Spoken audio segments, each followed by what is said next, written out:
मैं क्या हूं सब जानते हैं मुझे। मैं क्या हूं सब जानते हैं मुझे। तेरे बारे में भी एक बात सुनी है मैंने।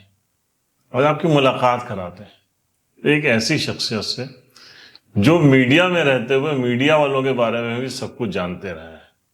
एक शब्द है सरकारी मीडिया।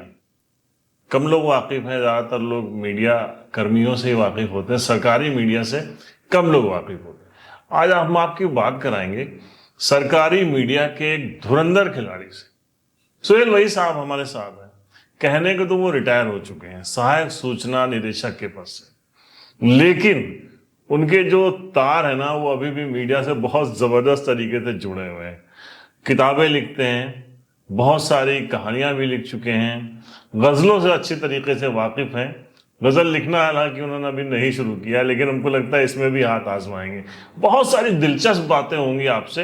एक इनका पहलू आपको और बता देता हूं। राजेश पांडे जी जिनसे आप सब वाकिफ हैं, उनकी किताबें आई थी वर्चस्व। वर्चस्व जो किताब आई है उसको एडिट करने का काम भी सुहेल सर ने किया है। आपका बहुत बहुत खैर मकदम है, स्वागत है। शुक्रिया। कैसे हैं सर आप? बस बिल्कुल ठीक वो है। रिटायरमेंट के बाद जो रिटायर लगते हैं उसमें क्या हो रहा है नहीं, सर? ऐसा कुछ भी नहीं है। हम पहले भी नहीं मानते थे कि हम रिटायर होंगे। रिटायर होना कोई चीज ही नहीं है मेरे लिए। हम पहले भी काम करते रहते थे और आपने देखा होगा यहाँ जब हम आए तब भी हम मुझे अच्छा ही नहीं लगता कि हम ऐसे बैठे रहें। कुछ कुछ हम करते ही रहते हैं, कुछ नहीं तो लिखते ही पढ़ते रहते हैं। और यहाँ आने के बाद देखिए हमने ऑफिस को सब कुछ ठीक किया और पहले उसको प्रेजेंटेबल बनाया, बैठने की अच्छी जगह की, और फिर बाद में आप लोग आने लगे थे। शुरुआत में तो आप लोगों ने आना, आप लोग नहीं आते थे, फिर आने लगे, बैठने लगे, उसको अच्छा किया। तो हमेशा कुछ करने की कोशिश रहती है और अच्छा करने की कोशिश रहती है। सर बहुत सारी सरकारों में आप बड़े महत्वपूर्ण पदों पर रहे, बड़े बड़े मंत्रियों के साथ रहे। रिटायरमेंट आपका हुआ जिला सूचना अधिकारी बाराबंकी से, तो ये सिलसिला कैसे हुआ? ये तो देखिए ऐसा है ना, नौकरी के में ये सब चलता रहता है।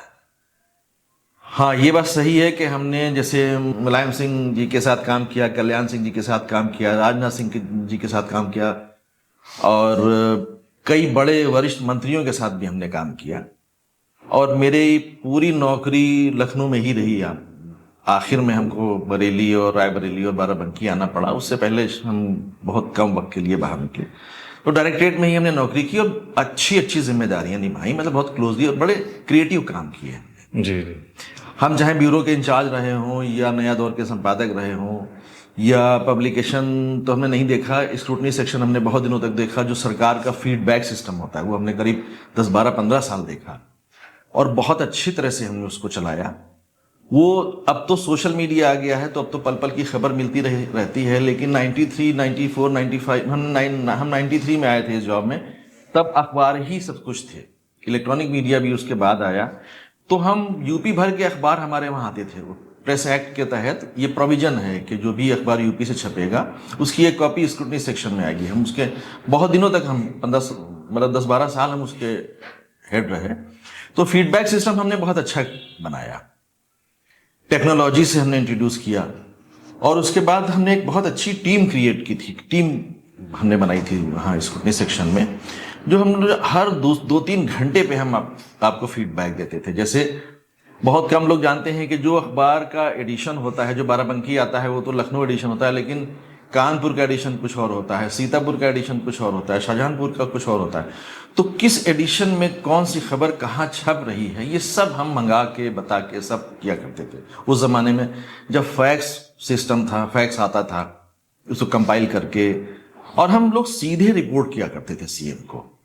स्क्रूटनी सेक्शन हमारा, आपको क्या शायद बहुत कम लोगों को पता हो, वो हमारा सेक्शन 3 शिफ्टों में चलता है, अभी भी शायद चलता हो। सुबह 5 बजे खुल जाता था और हम 6:30-6:45 तक सीएम को सीधे क्लिपिंग अखबारों की भेज दिया करते थे। आप देखिए 23-24 अखबारों की क्लिपिंग काट के, मतलब कटवा के, उनको कंपाइल करके, उसके अलग अलग हेड्स बना के शीर्षक वाइज उनको सीएम को डिलीवर करा दिया करते थे। तो अब सोचिए सुबह 5 बजे, सर्दियों में सुबह 5 बजे आधी रात होती है। जी। तो लेकिन हम लोग काम करते थे, बड़ा अच्छा भी लगता था। तो इस तरह के काम हमने बहुत से तो सर वो कैसे, एक जैसे आपने सारी कलेक्ट कर ली, हेडिंग्स भी कलेक्ट होती थी कि पूरी न्यूज नहीं, कलेक्ट पूरी होती न्यूज कलेक्ट होने के अब बाद यही- वो सीएम तक पहुंचने का क्या जरिया रहता था, नहीं, कैसे नहीं, उन हमारे तक? पास पूरा स्टाफ था, सब लोग मिलके एक सेट तैयार करते थे, उसको बाइंड करके फ्लैगिंग करके जो लिखना होता था लिख के सीधे सीएम को भेजते थे। उसकी एक कॉपी अपने डायरेक्टर को, प्रिंसिपल सेक्रेटरी को भेजते थे, ताकि उनको पता चले कि सीएम को सुबह क्या भेजा गया है। और ऑनरेबल सीएम कोई भी रहा हो, सुबह की वो क्लिपिंग का सेट सबको चाहिए रहता था, क्योंकि एक ऐसे ऐसे आप अखबार पढ़ेंगे तो 20-22 पेज एक साथ पढ़ना पड़ेगा। तो सबसे पहले हम लोग कवरेज कितना हुआ है सीएम का वो लगाते थे, उसके बाद तमाम चीज़ें और होती थी, क्राइम अलग होता था, एडिटोरियल अलग होते थे, आर्टिकल अलग होते थे, फेवर के अलग होते थे, अगेंस्ट अलग होते थे। बहुत अच्छा सिस्टम था, अभी भी होता होगा, लेकिन मुझे उम्मीद है जब हम 18 में निकले हैं वहाँ से, तब तक हमने काफ़ी कुछ इसको टेक्नोलॉजी बेस्ड कर दिया था। अब तो काफ़ी कुछ बदल गई हैं चीज़ें, अब तो ई पेपर आ गया है, तो अब हम लोग वेट नहीं कर सकते अखबार का, कानपुर का या गाजियाबाद का या सहारनपुर का, अब तो हम लोग ई पेपर से एक्सेस कर लेते हैं। तो अब तो काफ़ी चीज़ें आसान हो गई, लेकिन हमने जब काम शुरू किया था तो बहुत मुश्किल काम था, लेकिन हमने उसको बहुत अच्छे से किया। मुझे अच्छा लगता है ये कहते हुए, बताते हुए, और मुझे अभी भी अच्छा लगता है कि मैंने ये काम किया। आपने अच्छे से काम किया, बहुत सारे सीएम ने आपको पसंद भी किया, वो बिल्कुल, और कुछ की नाराजगी भी हुई? नई नाराजगी किसी की नहीं रही। नहीं नहीं। जैसे वन लाइनर भेजते थे हम अखिलेश यादव जी को, जी। तो उनका आदेश था कि जो कुछ भी अखबारों में छपा है उसको एक पेज में समराइज करके भेजिए, अच्छा। एक A4 पेज में। तो कितना टफ काम था, कोई करने को तैयार ही नहीं था, लेकिन हमने कहा फिर ऐसा कौन सा काम है जो हम कर नहीं सकते। हमने उसको किया। रोज हम उनको एक पेज का वन लाइनर बना के भेजते थे, और उसमें पूरा वो कहीं ना कहीं पड़े होंगे शीट्स, कंप्यूटर में फीड होंगे। वो जब हमने प्रिंसिपल सेक्रेटरी डायरेक्टर को दिखाया तो वो भी बहुत सरप्राइज थे कि कैसे तुम कर लेते हो। हम खुद अखबार पढ़ते थे, हमारे स्टाफ भी था, और खुद टाइप करके भेज देते थे। हर आप इंफॉर्मेशन उसमें डिपार्टमेंट में आए तब किसकी सरकार थी शुरुआत में?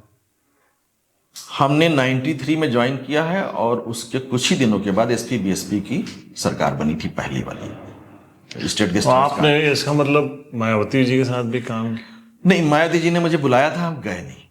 तो नेता मुलायम सिंह जी के साथ आपने मुलायम बताया, सिंह जी के साथ हमने काम कल्याण किया। सिंह जी के साथ कल्याण बताया, सिंह के जी बाबूजी के साथ तो हम सुबह सुबह सर्दियों में जाते थे, उनको बाकायदा ब्रीफ करते थे अखबार। राजनाथ सिंह जी के साथ राजनाथ क्या? सिंह के साथ हमने काम किया। सबकी इन थोड़ी थोड़ी सी अगर विशेषताएं बताई जाए इन लोगों की, तो क्या आप अपने शब्दों में कहना चाहेंगे? नहीं, जैसे मुलायम सिंह जी सूचना अधिकारी की बड़ी कदर करते थे। जैसे मुझे एक वाकया याद आता है, सहारनपुर में उनकी एक मीटिंग थी, और हम पहले पहुंच गए थे। हमारी कार उनकी फ्लीट में घुस नहीं पा रही थी, तो हमने ड्राइवर से कहा चलो देखा जाएगा, और उसने भी डरे वरे नहीं, और जैसे ही वो उतरे हम जाके पहुंचे। हमने कहा सर हम लखनऊ से आए हैं, आपके सूचना अधिकारी। तुरंत उन्होंने मेरे कंधे पे हाथ रखा, तो मेरे साथ आओ, और ये करना है, ये करना है। तो और उन्होंने अपने सेक्रेटरी से कहा ये ना, ये हमारा सूचना अधिकारी है, इस तरह से। तो बाद में भी हम देखते थे, मीटिंग में हम इधर उधर देखते थे, जब देख लेते थे तब मीटिंग होते थे। बाबूजी कल्याण सिंह जी जो थे वो फीडबैक पे बहुत ध्यान देते थे। सुबह जैसे हम अखबार की क्लिपिंग लेके जब जाते थे, उसी पे लिखना शुरू कर देते थे। अधिकारी को जो लिखना है लिखना शुरू कर देते थे। पलट के पेज छोटा पड़ गया, पलट के लिखने लगे, बहुत कंसर्न रहते थे। ऐसा नहीं है, अखबार में छपी खबरों का बड़ा महत्व था उन दिनों। जी नहीं। राजनाथ सिंह के साथ हमने काम किया। बहुत अच्छी मैगजीन निकाली थी अभिमत, बहुत उन्होंने पसंद की। अखबारों में जो उनके बारे में छपा था उसको कैटेगराइज करके, उसकी श्रेणियां और कैटेगरीज बना के उसका ओपिनियन फीड बनाए थे, बहुत अच्छा लगा। बीएसपी सरकार में आर के चौधरी के साथ बहुत काम किया हमने। पहली सरकार में तो नंबर 2 की हैसियत थी उनकी, जब बहन जी की सरकार बन गई तब भी उनकी पोजीशन बहुत अच्छी थी। उनके साथ तो हमें, जब भी वो मंत्री रहे, हमने उनके साथ काम किया और तमाम लिटरेचर लिखा। अखिलेश जी तक आते अखिलेश जी अभी जब सरकार बनी है तब भी हमारे पास स्क्रूटनी था, तब भी हम नया दौर देखा हमने और उनके लिए हमने 2 मैगजीन निकाली, नई उमंग, नया सवेरा, और बहुत पसंद की गई। और वो वैसी मैगजीन दोबारा नहीं निकली। उनका कार्य करने का स्टाइल सूचनाओं से संबंधित? वो हर चीज बहुत मतलब शॉर्ट में, जैसे हमें बताया ना वन लाइनर, अखिलेश जी की, हाँ वन लाइनर। तभी तो हम बता रहे हैं कि सुबह सुबह 5 बजे सर्दियों में भी हमको जब एकदम कोहरा होता था जाना पड़ता था। जी जी। और अभी उनका वन लाइनर ही चल रहा है, ट्वीट के जरिए वो जो है जो जवाब देना होता है हो सकता है। वो दे देते हैं। अच्छा, इन सब मुख्यमंत्रियों में आपको अपनी तौर पे सबसे ज्यादा मजबूत कौन लगा फैसला लेने में? जैसे कोई सूचना मिली, कोई घटना हुई है, या कोई विपक्ष की तरफ से कोई मामला उठाया गया है, तो उसका फौरन जवाब देने में सबसे मजबूत कौन लगा? ये कहना या बताना ये बड़ा मुश्किल है, क्योंकि हर एक का काम करने का तरीका अलग होता है। और ऑलमोस्ट सभी फैसला तो सभी तुरंत लेते हैं, क्योंकि वो कुर्सी ही ऐसी है। जी। आपको फैसला तो अच्छा, जो पहले और आज के वक्त में अखबार के ऊपर नियंत्रण बढ़ गया है कि पहले ही जैसा सरकारों ने भी ऐसा ही किया है? कहा जाता है कि अब डिसाइड होता है पूरा सरकार की तरफ से कि क्या छपेगा क्या नहीं छपेगा, फ्रंट पेज पे कौन सी हेडिंग लगेगी या नहीं लगेगी। ये कंट्रोल कहां तक? देखिए, तरीके बदल गए हैं। जैसे जब सोशल मीडिया नहीं आया था और जब ये टीवी चैनल्स भी इतने नहीं खुले थे, तो हम लोग पत्रकारों को बुला के या उनके साथ बैठ के खड़े होकर चाय पी के, सिगरेट पी के, कहीं पान के खोखे पे ऐਵੇਂ ही कुछ उनको बता दिया करते थे, वो अपना छाप दिया करता था। हम लोग प्लान कर देते थे इसी तरह से, या कहीं चाय किसी बहाने से उनकी ऑफिस चले गए, बता दिया, उनको एक्सक्लूसिव दे दी। तो खबरें प्लान करना, खबरों को छपवाना अपने ढंग से, ये हमेशा से रहा है, सरकार का यही काम ही है। नियंत्रण की बात जो है, वो कौन सी सरकार नहीं चाहती है कि हमारा मीडिया पे नियंत्रण ना हो? सब चाहते हैं और होता भी है। हमें नहीं याद आ रहा है कि इससे पहले किसी सरकार ने ना कोशिश की हो। सभी करते हैं, अपने अपने ढंग होते हैं। अब सोशल मीडिया आने के बाद एक चेंज ये आया है ना कि उस पर तमाम तरह से लोग अपने अपने विचार व्यक्त करने लगे हैं, भड़ास निकालने लगे हैं, तो वो चीज दिखने लगी है। नहीं, आप बहुत जिम्मेदारी से एक बात बताइए कि क्या अब वैसी पत्रकारिता हो रही है, सरकार के खिलाफ वैसी खबरें लिखी जा रही हैं जैसे पहले लिखी जाती हैं? वो पत्रकार उस ढंग से अब काम कर रहे हैं जैसे पहले करते रहे? नहीं, अब तो पत्रकारों का काम बहुत कम हो गया ना। अब हर आदमी पत्रकार हो गया। हर आदमी का अपना फेसबुक है, हर आदमी का अपना ट्विटर है, हर आदमी का इंस्टा है, वो अपना लिख रहा है। तो पत्रकार के लिए तो मुश्किलें और बढ़ गई हैं। वो लिखे क्या? आज सुबह जो अखबार में होता है वो रात में 11-12 बजे तक सब लोग पढ़ चुके होते हैं। तो ये नई तरह की समस्या है। हम CNN हमने इधर तो बहुत दिनों से नहीं देखा है, लेकिन जब उसको हम खोलते थे तो उस लोगों के बाद 3 सेंटेंस, मतलब 3 शब्द आते थे, मुझे बहुत अच्छे लगते थे, शायद अभी भी हो। Changes always happens. ये उसकी टैगलाइन बड़ी प्यारी थी, या हो सकता है अभी भी हो, चेंजेस ऑलवेज हैपेंस। तो ये तो हमेशा रहेगा। अब देखिए कि पहले पढ़ना लोग पसंद करते थे, अब वीडियो आ गया, वीडियो का पॉडकास्ट आ नहीं, गया। ये सब पहले भी होता रहा है कि सरकार की खबरें बड़ी, जो विपक्ष है उसकी खबरें छोटी, ये तो पहले भी होता रहा है। हाँ, ये तो हमको भी लगता है, उसमें ज्यादा कोई बदलाव नहीं है। मुझे नहीं लगता है। तो फिर क्यों कहते हैं, बहुत से सवाल उठते हैं कि अखबारों को खरीद लिया है, मीडिया हाउस बिक गए हैं, और इस टाइप की बातें आती हैं। भाई, सारे बड़े मीडिया हाउसेस जो हैं वो सूचना विभाग के विज्ञापन पे रुके हुए हैं, टिके हुए हैं, जो भी कहिए। फिर तो पहले से भी हमेशा रहा है। इमरजेंसी में बंद कर दिया गया था सब।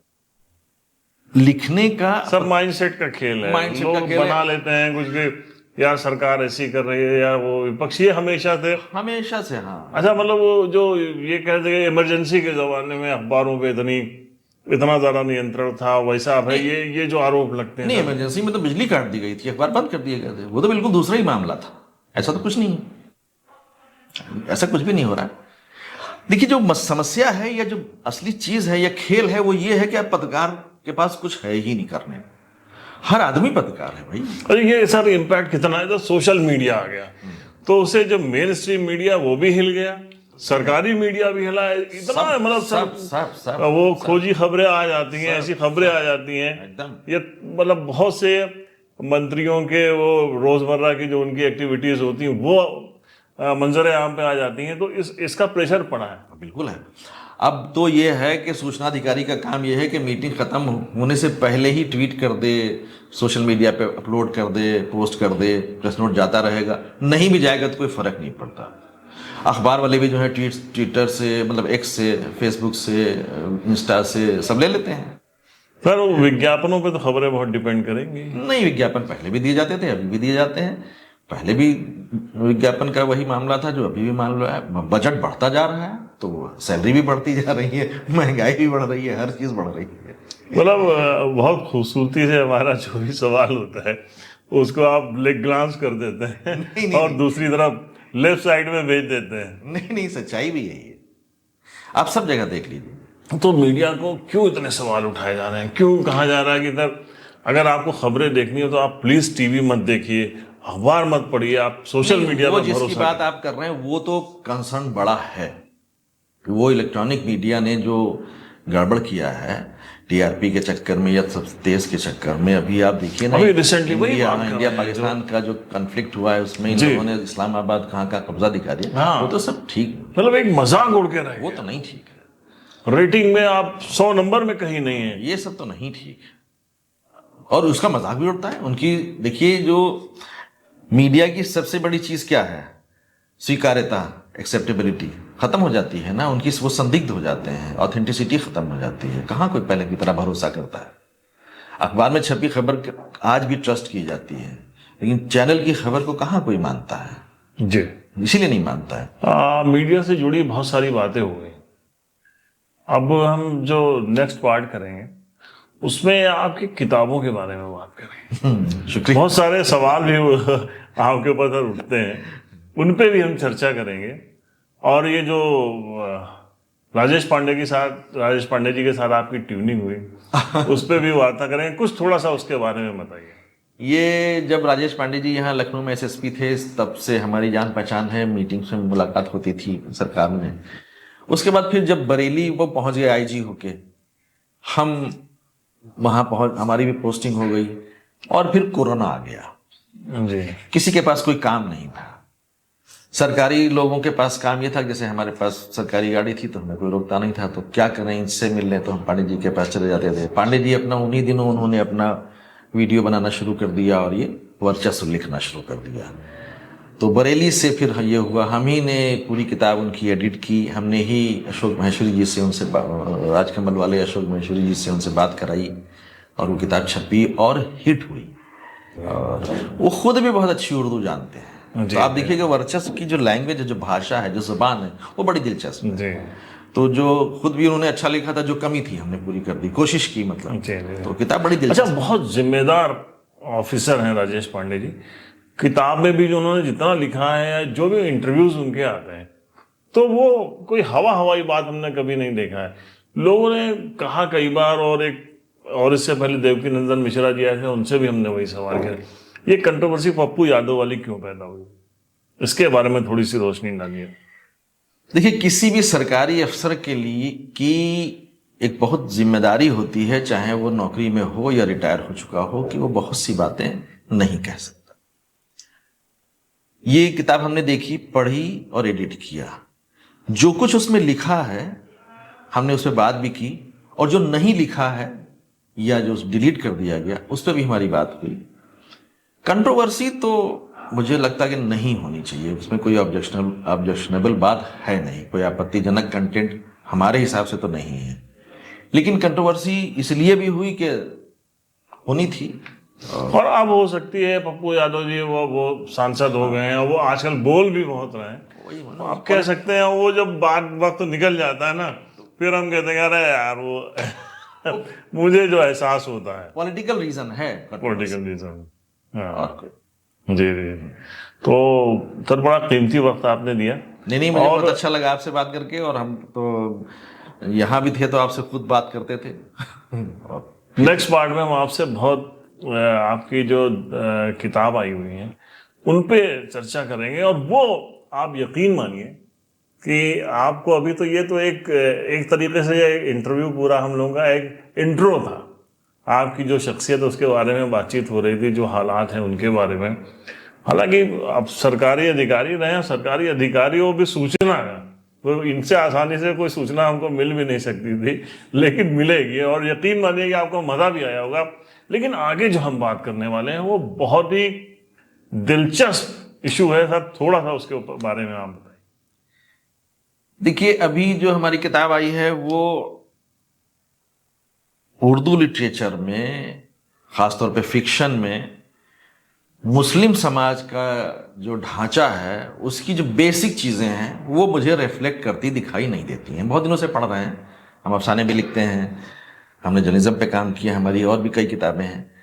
तो जैसे ज़ात पात हमारे मुस्लिम माशरे में भी वैसी ही है जैसे हिंदुओं में है, कोई बहुत ज़्यादा फर्क नहीं है। चाहे शादी ब्याह बारात हो, चाहे मरने जीने के और मामले हो, वो चीज़ें दिखती। तो हमने महसूस किया कि हमारे अदब में, हमारे उर्दू लिटरेचर में वो चीज़ क्यों नहीं है, जबकि हम कहते हैं, सीना ठोक के कहते हैं कि लिटरेचर जो है समाज का आईना होता है, समाज की अक्कासी करता है। तो किस समाज की अक्कासी कर रहा है ये? फिर हमने अफसाने जो हैं, मतलब उर्दू के अफसाने, उनको देखना शुरू किया। और हमारे एक दोस्त हैं अहमद सगीर, उन्होंने 200-300 अफसानों की एक फहरिस्त तैयार की है। तो उसमें भी हमने देखा, तो हमको लगा कि ये जो उर्दू में कम से कम 150-200 अफसाने ऐसे मिल जाएंगे जिसमें हिंदू समाज की जात पात, बिरादरी, ऊंच नीच के बारे में लिखा गया है, और मुसलमानों की जात पात, बिरादरी और ऊंच नीच और भेदभाव और के बारे में नहीं लिखा गया। तो हमको लगा ये लोग दूसरे के घर में तो, पड़ोस में तो आप झांक रहे हैं, अपने घर में नहीं देख रहे हैं आप क्या हो रहा है, अपने घर के बारे में अब क्यों नहीं लिखा आपने। तो उस तरह के हमने अफसाने ढूंढने की कोशिश की जिसमें सिर्फ मुसलमानों के घरों में जात पात, ऊंच नीच, भेदभाव के किरदार हों, या वो मंजर कशी की गई हो, मंजरनामा पेश किया गया हो। तो मुझे 10 अफसाने भी नहीं मिले। तो शायरों ने भी नहीं उठाए पहले। शायरों ने भी नहीं, 25 शेर नहीं मिलेंगे आपको, हालांकि 8-10-12 शेर हमने निकाले हैं, 10-12-15। तो हमने फिर वो कलेक्शन किया और उसमें हमने 28 पेज का एक दिबाचा लिखा या भूमिका लिखी। तो उसमें हमने जो बेसिक सवाल है हमारा, वो हमने यही क्वेश्चन रेज किया है। एक मिसाल हम देखिए, आप ये बात खत्म करते हैं, फिर अगली बार बात करेंगे। राही मासूम रोजा बेसिकली उर्दू के आदमी हैं, उन्होंने उर्दू में PhD की, अलीगढ़ मुस्लिम यूनिवर्सिटी में उन्होंने पढ़ाया भी, उर्दू में नावल लिखते थे इलाहाबाद में, यहाँ जब शुरुआत की उन्होंने। आधा गांव जो उन्होंने लिखा, जिसमें जात बिरादरी खूब जम के दिखाई गई है, खूब माँ बहन भी उन्होंने की है, वो उर्दू में नहीं लिखा उन्होंने, वो हिंदी में लिखा। अब्दुल बिस्मिल्लाह ने जिनी जिनी बीनी चदरिया हिंदी में लिखा, छाको की वापसी बदिउस जमाने हिंदी में लिखा, शानी ने काला जल हिंदी में लिखा।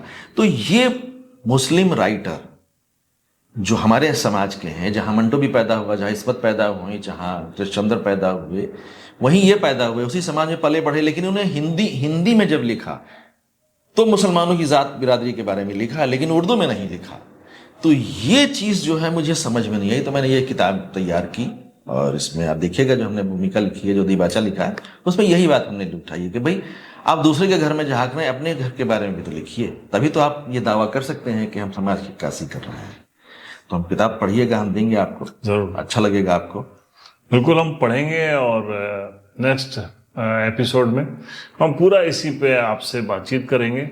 और भी बहुत सारे पहलू हैं, खासकर मुस्लिम समाज के, जिनको लेके बहुत सारे बातें भी उठती हैं समाज के अंदर, और जो हालात हैं उसमें किस तरीके से मुसलमान प्रभावित हो रहा है या अपना प्रभाव नहीं डाल पा रहा है, इन सारी चीज़ों को हम शामिल करेंगे। आपने आज बहुत कीमती वक्त दिया, उसके लिए आपका बहुत बहुत शुक्रिया सर। नहीं परवेज़ साहब, बहुत बहुत आपका शुक्रिया, आपने इस लायक समझा। दूसरी बात, मुझे आपसे बात करते पहले भी बहुत अच्छा लगता था, आज भी आपसे बात करके बहुत अच्छा लगा। हम फिर आपसे मिलेंगे, हमें बहुत अच्छा लगेगा आपसे बात करके। आपका बहुत बहुत शुक्रिया। Thank you sir.